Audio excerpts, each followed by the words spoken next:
John Harris moved his fingers across the control panel of Earth's Orbital Repair Station 7. The station hung in space above the blue planet, a small metal home for 20 engineers who fixed damaged ships. John was the best engineer on the station. He had worked there for 5 years. Another quiet day, he said to himself. His screen suddenly lit up with flashing red lights. A message appeared. Unknown signal detected. John sat up straight. He pressed a button to hear the message. Strange sounds filled the room. They were not like any language he had heard before. But between the strange sounds, he could hear the universal distress pattern used by all ships.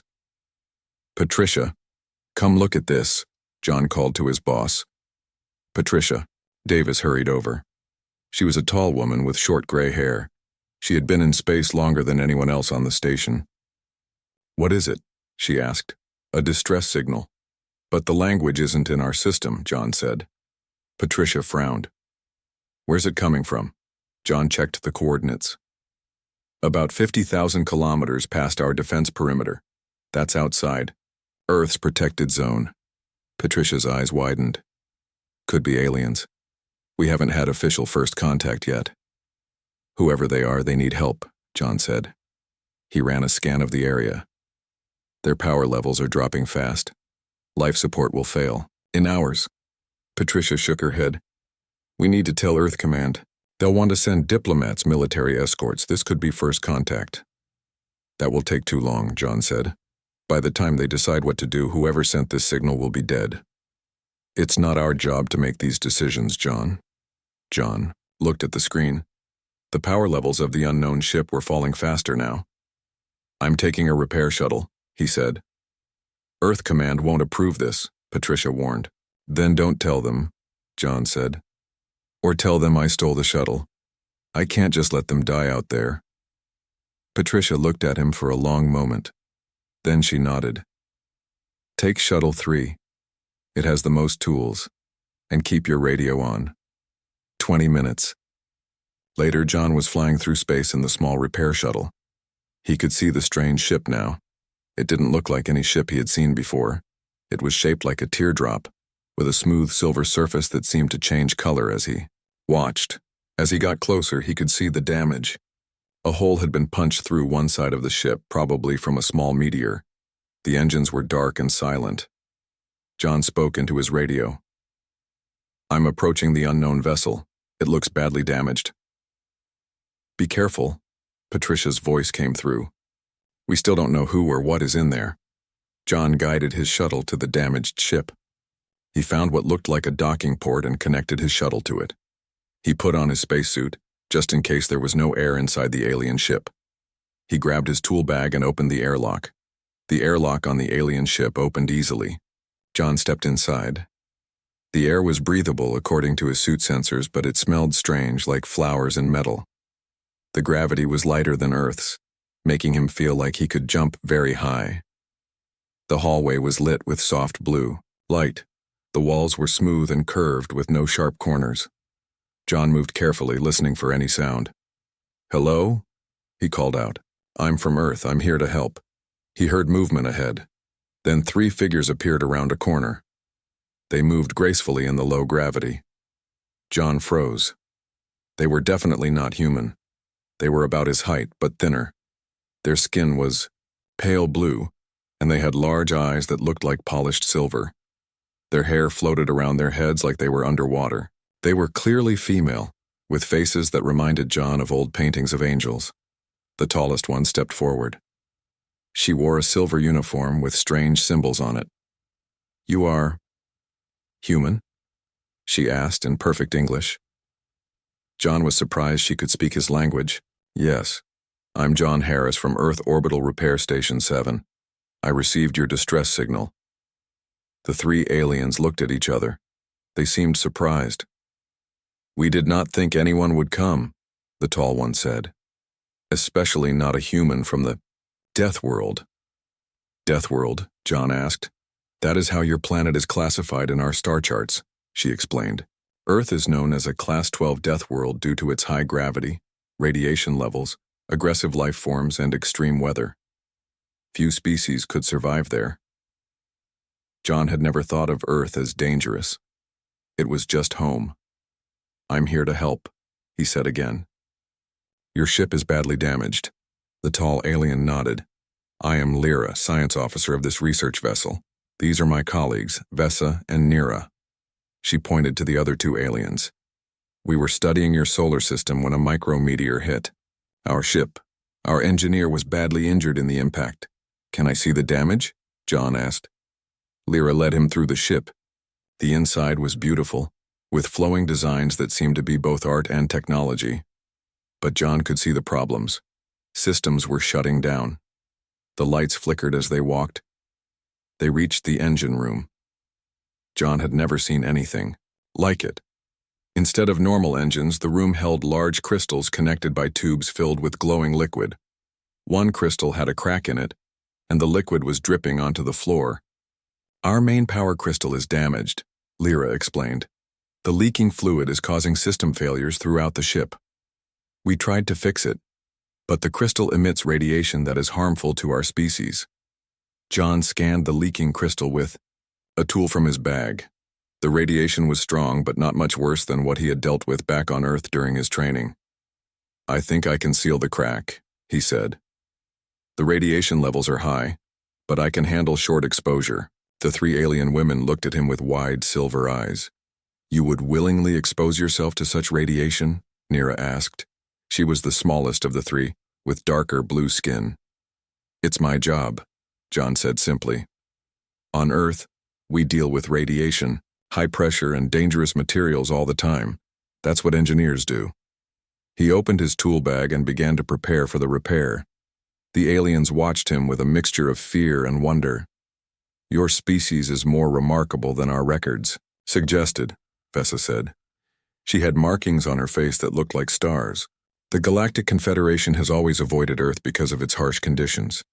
We assumed any life form there would be primitive and aggressive." John smiled as he put on protective gloves. "We can be aggressive sometimes, but we're also good at fixing things. Now I'll need someone to help me. Who's brave enough?" The three alien women looked at each other. Then Lyra stepped forward. "I will assist you," she said. "If a Deathworlder can face this danger, so can I." John nodded. Together, they turned to face the damaged crystal heart of the alien ship. The real work was about to begin. John put on the special gloves from his toolkit. They were thick and would protect his hands from some of the radiation. He also put a clear shield over his face. It wasn't perfect protection, but it would have to do. "I can only work near the crystal for 15 minutes at a time," he told Lyra. "After that, I'll need to step away to avoid too much radiation exposure." Lyra nodded. Her silver eyes watched him carefully. "What do you need me to do?" "Hold this scanner," John said, giving her a small device. "Stay back here where it's safer. Tell me if the numbers go above this red line." John approached the damaged crystal. Up close, it was beautiful. Light moved inside it like living things swimming in water. The crack was small but deep. The glowing blue liquid dripped steadily onto the floor. First, John needed to stop the leak. He took out a special paste from his bag. On Earth, they used it to fix nuclear reactor cracks in emergencies. This should create a temporary seal, he explained as he worked. He carefully spread the paste over the crack. The alien women watched in silence. John could feel the radiation on his skin. It made his arms tingle and his face feel warm. On Earth, people who worked with radiation called this feeling the glow. It wasn't painful yet, but it was a warning. "The radiation levels are rising," Lyra said, looking at the scanner. "You should step back soon." "Almost done with the first part," John said. The paste hardened quickly when it touched the crystal. The blue liquid stopped leaking. John stepped back to the safe area where the alien stood. "The paste will hold for now, but we need to strengthen it," he said. He checked his radiation badge. It had changed color, showing he had taken about half his safe dose for the day. "I'll need to heat treat the seal to make it permanent." Vesa stepped forward. "Our ship has a portable force field generator. Could that help contain the radiation while you work?" John thought about it. Yes, that would be perfect. Nira left and came back with a small round device. This creates a bubble of force that can hold back energy. We use it for containing samples. John had never seen anything like it. On Earth, force fields were still just in science fiction movies. He examined the device with interest. Can you set it up around the crystal? He asked. Nira nodded and carefully placed the device near the damaged crystal. She pressed some symbols on its surface. A shimmering bubble of light formed around the crystal. The force field will reduce radiation by 60%, she explained. But it cannot block it completely. Even with the force field, the work would be dangerous. But it meant John could work longer before reaching his radiation limit. That helps a lot, John said. He picked up a small tool that looked like a pen. This is a molecular bonder. It will strengthen the seal I made. He stepped through the force field. The radiation was still there, but less intense. He worked carefully, running the bonder over the patched crack. The paste glowed red as it bonded permanently with the crystal. The power levels are stabilizing, Lyra called out, watching another screen. Whatever you're doing is working. John continued working. Sweat ran down his face. His arms felt heavy from the radiation exposure. On Earth, gravity was stronger than on the alien ship. This made humans develop stronger muscles and bones. Now, that strength helped him hold steady as he worked. I need to check the connections to the crystal, John said. He looked at a tangle of tubes and wires connected to the damaged crystal. Some of these are out of alignment. The connection points were small and required careful handling. John's fingers were large compared to the delicate alien technology. Our engineers use specialized tools for this, Vesa said. Human hands may be too big. John smiled. On Earth we have a saying, necessity is the mother of invention. He took out a small mirror and some thin metal tools from his bag. I'll make it work. Using the mirror to see behind the crystal, John carefully adjusted the connections. His hands moved with precision despite their size. Years of fixing delicate equipment on Earth had trained him well. Power output increasing to 40%, Lyra announced. Life support systems are coming back online. The lights in the room grew brighter. A soft humming filled the air as more systems came back to life. We need to restart the secondary systems now, John said. Where are your control panels? Lyra led him to a wall covered in symbols that glowed with soft light. This is our main control interface, but it may not recognize human commands. John studied the symbols. They made no sense to him. How do you control it? With our thoughts and touch, Nira explained. She placed her blue hand on the wall. The symbols moved and changed. Our ship is partly alive. It responds to our species, mental patterns. This was beyond anything John had seen. Earth technology was advanced, but nothing like this. I can't interface with it then, John said. You'll have to do that part. Lyra placed her hand on the wall. Tell me what to do. John directed her through the restart sequence based on what he understood about the ship's systems. It was like trying to fix a car while blindfolded, but somehow they made progress. After an hour of work, most of the ship's systems were back online. The damaged crystal was stable, though not fully repaired. The three alien women looked at John with new respect. You have saved our lives, Lyra said formally. The Confederation will hear of what you have done. John wiped the sweat from his face. I'm just doing my job.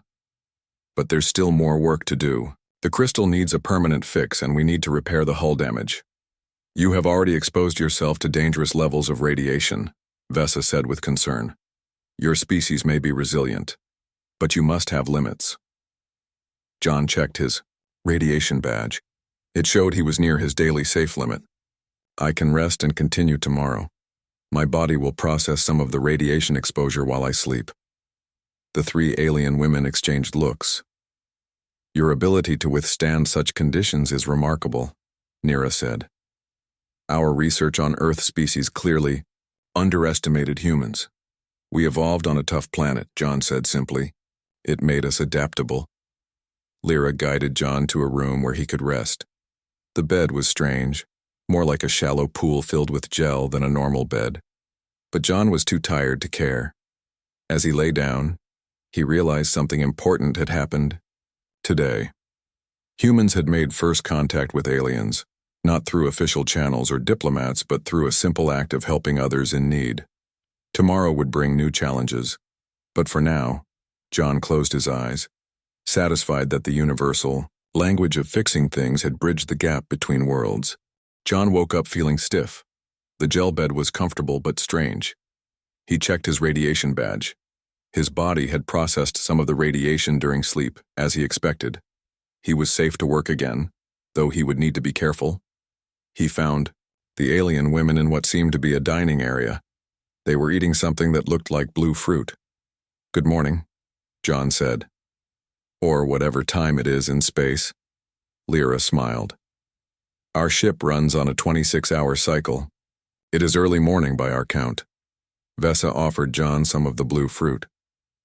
"This should be safe for your biology. We analyzed your physiology while you slept." John raised his eyebrows. "You scanned me?" "We hope that was not offensive," Nira said quickly. "We are scientists.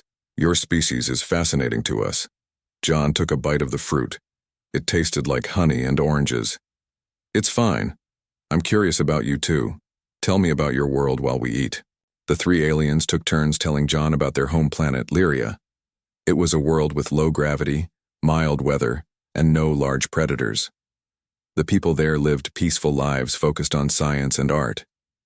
"Our bodies evolved in a gentle environment," Lyra explained. "We have excellent minds but limited physical strength. That's why the accident was so dangerous for us," Vesa added. "We lack the physical resilience to perform repairs in hazardous conditions." John nodded. "On Earth we evolved with high gravity, extreme weather, dangerous animals, and natural disasters. It made us tough." "What is it like to live on a death world?" Nira asked. Her silver eyes were wide with curiosity. John thought about it. "We don't think of it as dangerous, it's just home. We climb mountains for fun. We swim in oceans full of creatures that could kill us. We build cities on fault lines that could crack open any day." The aliens looked shocked. "You do these things for enjoyment?" Lyra asked. John laughed. "Some of us. Humans like challenges. It's how we learn and grow." After breakfast, they returned to the engine room. John examined the crystal again. The temporary fix was holding, but they needed a permanent solution. "We need to fully repair the crystal or replace it," John said. "Do you have spare parts?" Lyra shook her head.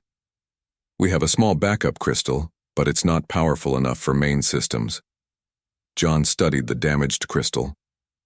"Maybe we can use the backup to strengthen this one. If we connect them in parallel, the backup could take some of the load." The aliens looked at each other. "That is not how our technology is designed to work," Vesa said. "The crystals are grown, not built." "Grown?" John asked. Nira nodded. "Yes, they are semi-living organisms. We cultivate them on our homeworld."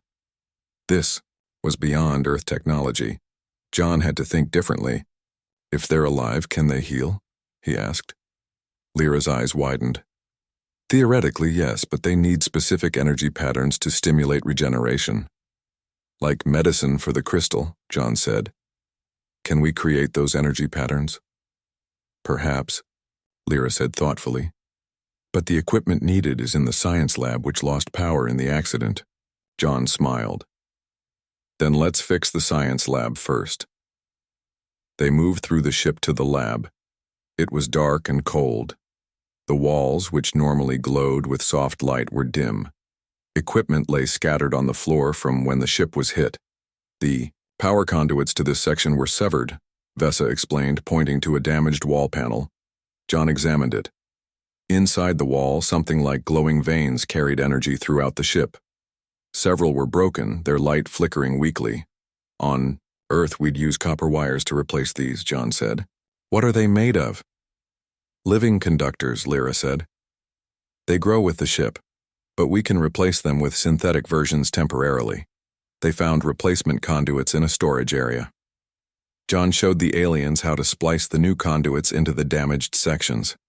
His hands were stronger and steadier than theirs, allowing him to hold the heavy conduits while they made the delicate connections. "Your physical strength is remarkable," Nira commented as she watched John lift a section of wall panel that would have required all three of them. "Earth's gravity is stronger than your homeworld," John explained. "It makes our muscles and bones develop differently." As they worked, John learned more about the Galactic Confederation. It contained over 200 species from different worlds. Most came from planets with mild conditions like Lyria. Species from worlds like Earth were rare.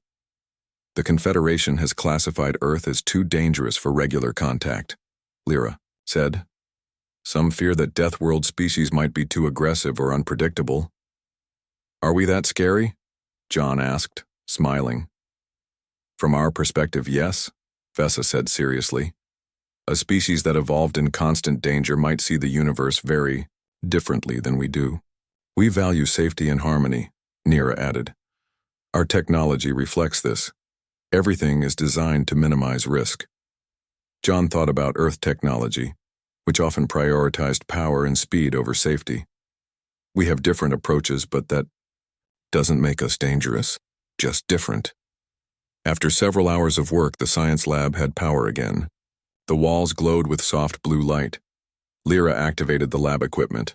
"Now we can create the energy pattern to heal the crystal," she said. The machine looked like a silver bowl with floating lights above it. Lyra placed the damaged crystal inside. The lights began to dance around it, changing colors from blue to green to purple. "The machine is analyzing the crystal structure," Vesa explained to John. "Then it will create a custom energy pattern to stimulate healing." John watched, in fascination. Earth had advanced technology, but nothing like this living technology the aliens used. "How long will it take?" he asked. "Several hours," Lyra said. "But we can work on other repairs while we wait." They moved to the hull breach next. The ship's outer skin had a hole the size of John's fist where the micrometeor had hit. The ship's automatic systems had sealed the area to prevent air loss, but the seal was temporary. "We need to repair this from the outside," John said. "I'll need to do a spacewalk." The aliens looked concerned. "Spacewalks are extremely dangerous," Nira said. "Even with our most advanced suits, we rarely perform them." John smiled. "Humans do them all the time. It's part of our job as space engineers. Do you have a suit I can use?" Lyra brought him to a storage room where they kept their spacesuits. They were thin and light, nothing like the bulky suits humans used. "These are designed for our physiology," Lyra warned. "They might not provide the protection you're used to." John examined the suit. "It's different, but I can work with it. On Earth, we learn to adapt." As he prepared for the spacewalk, John realized how much he was enjoying this challenge. Fixing this alien ship was the most interesting job he had ever done, and meeting these aliens had changed how he saw the universe. Earth might be a death world to them, but it had prepared him for exactly this moment. John put on the alien spacesuit. It felt strange against his skin, like a thin layer of water that somehow held its shape. It was nothing like the bulky suits humans used. "Are you sure this will protect me?" he asked Lyra. "The suit creates a force field around your body," she explained. "It will maintain pressure and temperature, but it has limited oxygen supply compared to what humans normally use." John checked the small device on the wrist of the suit. Strange symbols flashed on its surface. "How do I read these indicators?" he asked. Nira touched the device. The symbols changed to numbers John could understand. "I programmed it to show Earth measurements," she said. "You have 90 minutes of air." "That should be enough," John said. He put on the helmet, which was clear all around, giving him better visibility than Earth helmets. The airlock was small. John stood inside while the air was pumped out. Then, the outer door opened. Space stretched out before him, endless and beautiful. Earth was visible in the distance, a blue marble hanging in blackness. John pushed himself out of the airlock. The alien suit moved with him perfectly, much more flexible than human suits. He used the small thrusters on the suit's back to move toward the damage in the hull. The hole was jagged where the micrometeor had punched through. John examined it carefully. The ship's outer skin was made of a material he had never seen before. It looked like metal but seemed to have layers like living tissue. "I can see the damage," John said into his helmet radio. "What material do you use to patch the hull?" "There is a repair kit in the compartment on your left leg." Lyra's voice came through clearly. John found the compartment and took out what looked like a silver putty and a small tool. "The material will bond with the hull," Vesa explained. "Use the activator tool to press it into place." John worked carefully. The vacuum of space made every movement different. On Earth, air provided resistance. In space, once something moved, it kept moving until something stopped it. John had trained for this, but the alien suit behaved differently than he expected. As he applied the silver material to the hole, it began to spread on its own, reaching out like living fingers to cover the damage. "The repair material is semi-organic," Lyra said as if reading his thoughts. "It will grow to cover the breach and then harden." John watched in fascination. Earth technology used dead materials. This living technology was completely new to him. "How long will it take to set?" he asked. "About 10 minutes, Lyra replied. "The material needs to fully bond with the hull structure." While waiting, John looked out at the stars. From Earth, they twinkled because of the atmosphere. In space, they were perfect points of light. "Your species has not traveled far from your solar system yet, correct?" Nira asked through the radio. "No," John replied. "We've only reached Mars and established a few bases on our moon. Space travel is hard for us. We're still learning." "Yet you adapted to our technology quickly," Vesa said. "Most species take years to understand different technological approaches." John smiled inside his helmet. "Humans are good at figuring things out. We have to be. Earth doesn't forgive mistakes." The repair material had spread completely over the hole now. It was hardening, becoming the same color as the rest of the hull. "The patch looks good," John said. "I'm going to check the rest of the hull while I'm out here." He pushed himself along the ship's surface, looking for any other damage. The hull was elegant, with smooth curves and no visible seams. It felt almost like examining a living creature rather than a machine. John found 2 more small impacts. None had broken through, but they had weakened the hull. He repaired them using the same material. "Your ship is beautiful," he said as he worked. "It's nothing like our vessels." "It was grown rather than built," Lyra explained.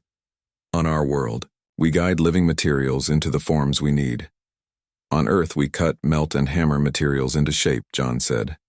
"We force them to become what we want." "That reflects our different evolution," Vesa said. "Our gentle world taught us to work with nature.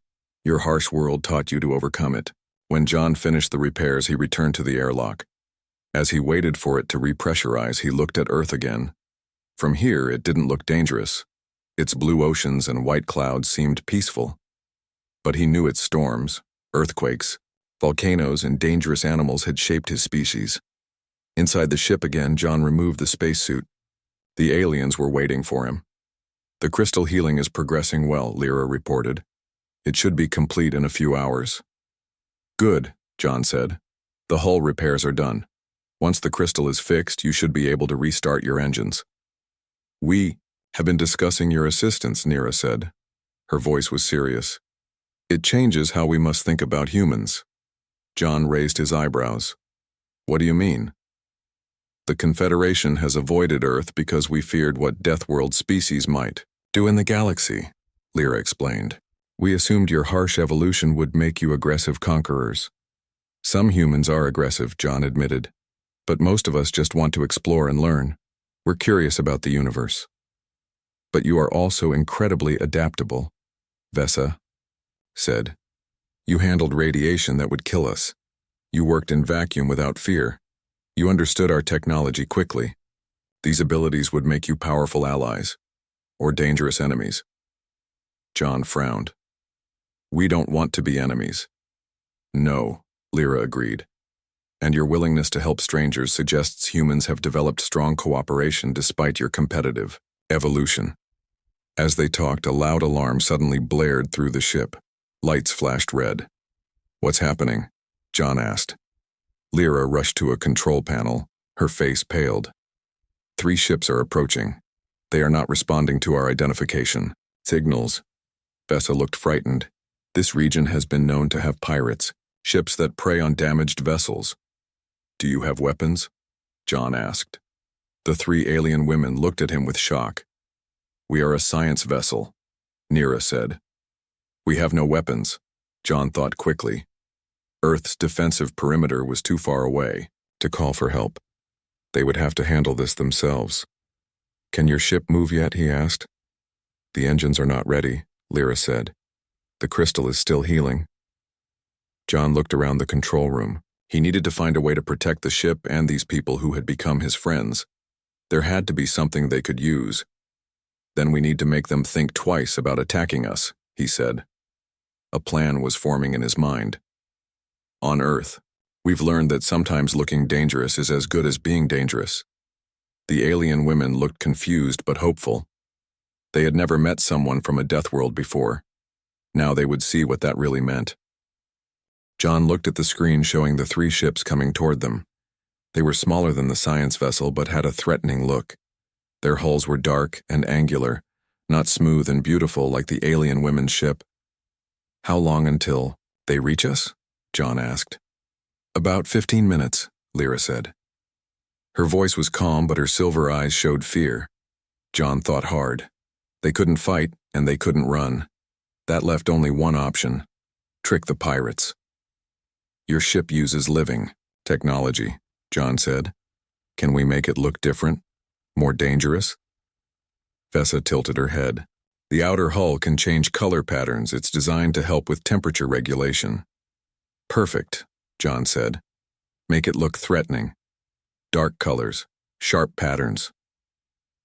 Nira went to a control panel and pressed several symbols. On the screen, they could see the outside of their ship changing from pearly white to deep black with jagged red lines. Now we need to send them a message, John said. Something to make them think twice about attacking. We can transmit to their ships, Lyra said. But what should we say? John smiled. Let me handle that.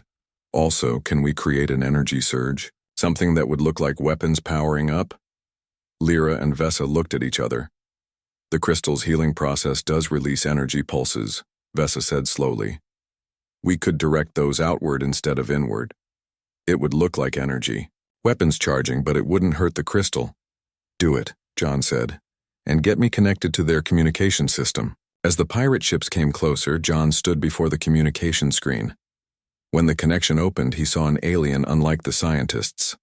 This one had rough gray skin and small angry eyes. It looked surprised to see a human. This is John, Harris of Earth, John said in his deepest, most serious voice. This vessel is under human protection. Turn back now. The pirate looked confused. Human? From the Deathworld? Your kind does not travel in space. We do now, John said. He nodded to Nira, who activated the energy pulse. On the screen, they could see bolts of blue energy dance across the outside of their ship. It looked impressive and dangerous. Our weapons are locked on your ships, John continued. Earth has claimed this region as a protectorate. Attack and you will face the consequences. The pirate's eyes narrowed. You lie. That is a Confederation science vessel. They have no weapons. It was a science vessel, John corrected. Now, it's been upgraded with Earth technology. Would you like a demonstration? John signaled to Vesa, who increased the energy pulse. A bright flash of blue light burst from their ship toward empty space. The pirate stepped back from the screen. He barked orders to someone off-screen. They're scanning us, Lyra whispered. They'll know we don't really have weapons. Not necessarily, John whispered back. The energy signatures from the healing crystal are unusual. Their scanners might not know what to make of them. He was right. The pirate looked increasingly nervous.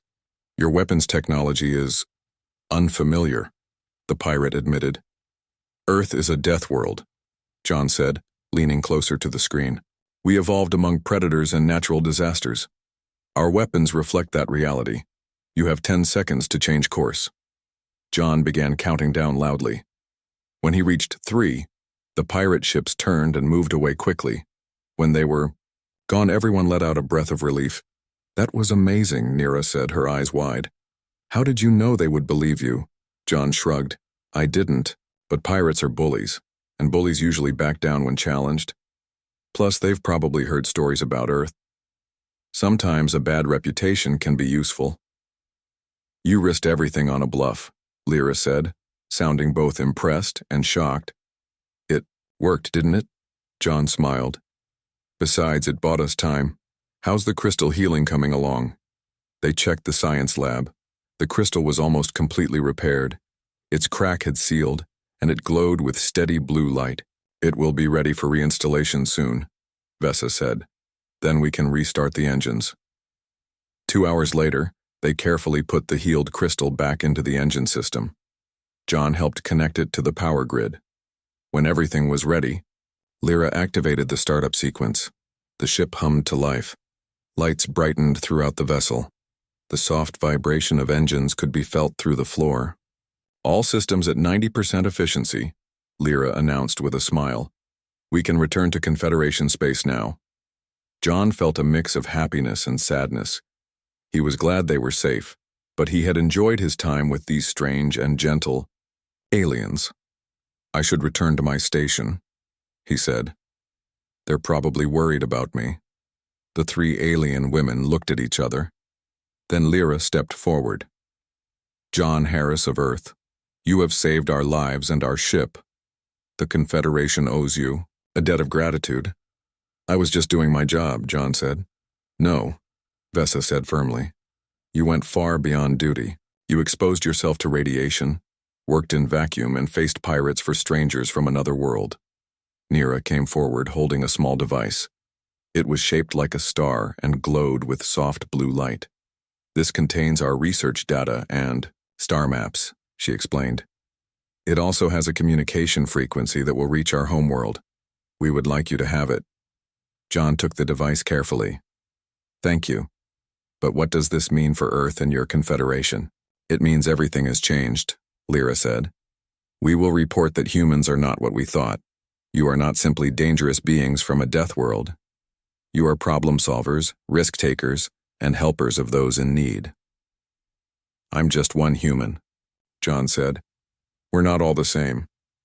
But you represent what humans can be," Vesa said.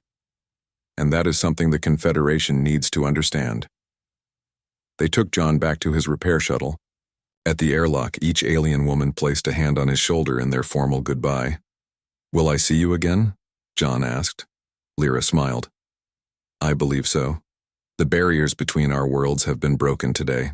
There is much for us to learn from each other." John entered his shuttle and disconnected from the alien ship. As he flew back toward Earth's orbital station, he thought about everything that had happened. He had fixed a ship, made new friends, and possibly changed how 2 civilizations would see each other, all because he had answered a distress call. When the station came into view, John opened a communication channel. "Repair Station 7, this is John Harris returning from the alien vessel. Mission successful. And Patricia, you're not going to believe the story I have to tell." Behind him, the alien ship's engines glowed brightly as it turned toward distant stars. But John knew this wasn't an ending. For humanity, it was just the beginning of something new and wonderful.